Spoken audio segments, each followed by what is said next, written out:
Here's an uncomfortable statistic. When researchers examined 10,000 real brokerage accounts, they found investors were 50% more likely to sell a stock that was up than one that was down. And the winners they sold?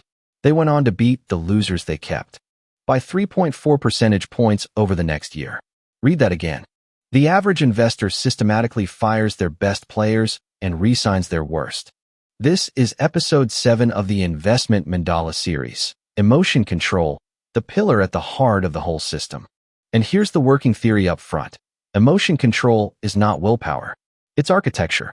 You will never out-discipline fear and greed in the moment. So the fix is to make every hard decision in advance while you're calm. And write it down as a rule your future panicking self cannot renegotiate. Engineers call this a pre-commitment device. Sailors called it tying yourself to the mast. Let me show you why it's necessary, and then the 8 rules that do it. First, the mechanism underneath everything. Kahneman and Tversky measured it decades ago, and a 2024 meta-analysis confirms it. A loss hurts roughly twice as much as the same-sized gain feels good. Twice. That asymmetry has a brutal consequence. Selling a winner converts a paper gain into a guaranteed good feeling, so you grab it early. Selling a loser converts a paper loss into a permanent, real one, so you defer it forever, telling yourself it'll come back. That's the disposition effect, and it's exactly what those 10,000 accounts showed. Your brain is not optimizing your portfolio. It's optimizing your feelings on a 2-to-1 exchange rate with your money. Second mechanism, panic selling. MIT researchers studied over 650,000 accounts and identified the moment investors freak out, abruptly dumping a big chunk of their portfolio during a sharp drawdown. The headline isn't that people sell at bottoms. It's what happens after. 30.9% of panic sellers never return to the market, almost 1 in 3. The exit felt like safety. It was actually a resignation letter from compounding.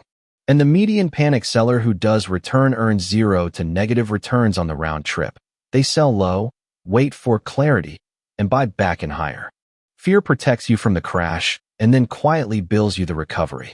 Third, even without panic, sheer activity costs money. Barber and Odean tracked 66,000 households through the 90s. The most active traders earned 11.4% a year, while the market returned 17.9%. A 6.5-point annual penalty, paid mostly for the privilege of acting on impulses and overconfidence.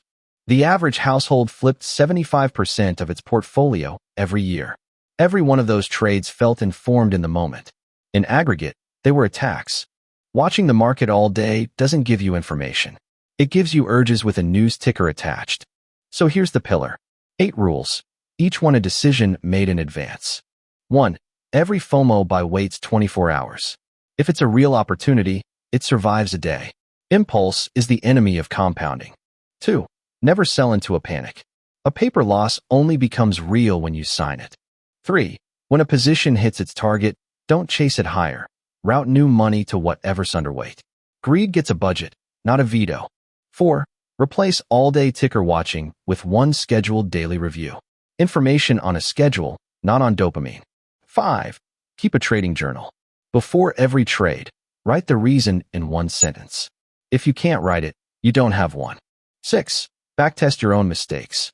Your trading history is a free dataset on exactly one subject, your emotional patterns. Study it like an engineer studies a failure. 7. Big drop days are no decision days. When the index falls 3%, you observe. You act tomorrow. Nothing good is decided inside an alarm. 8. When conviction shakes, rerun the arithmetic.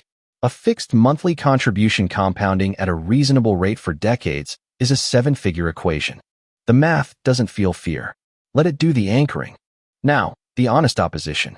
The loss aversion number isn't sacred. Studies put it anywhere from 1.8 to 2.7 depending on context. And for small stakes it sometimes vanishes. Momentum researchers will tell you some sold winners should be sold, and some held losers do recover.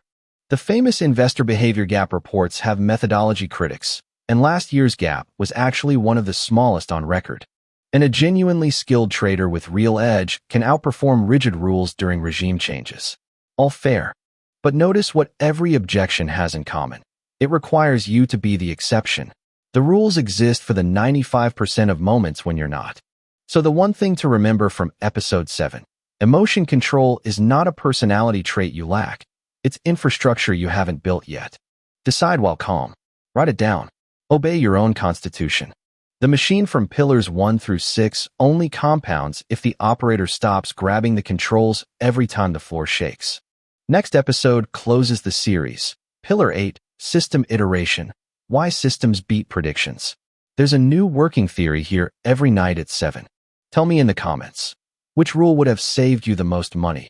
And what's the trade you still think about? Not financial advice. Talk to a professional before acting.